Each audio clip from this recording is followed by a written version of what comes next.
Dottore Antonino Amato, dopo 5 anni c'è la conferma, lei è stato nuovamente il primo eletto per la lista dell'UDC che appoggia Marco Zambuto. Quali sono le sue opinioni al riguardo? Ovviamente grande soddisfazione.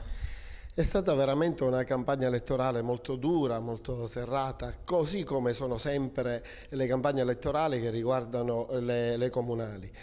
Io mi sono messo a disposizione del mio partito, forse non avevo in mente di candidarmi, però mettendomi a disposizione del partito, il partito ha ritenuto che era necessario che io mi candidassi e ovviamente l'ho fatto di buon grado.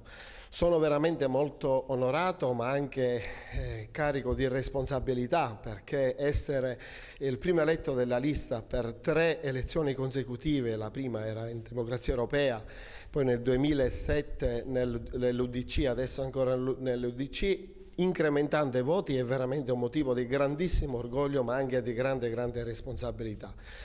Certo, questo qualcosa vuol dire che anche se nella grande difficoltà poi alla fine abbiamo operato bene, perché questo è un banco di prova assolutamente importante. Credo che il consenso è il riassunto di come uno si muove, ma non solo, forse anche nell'ambito della politica, anche nell'ambito del lavoro, e evidentemente la gente ha apprezzato le cose che ho fatto.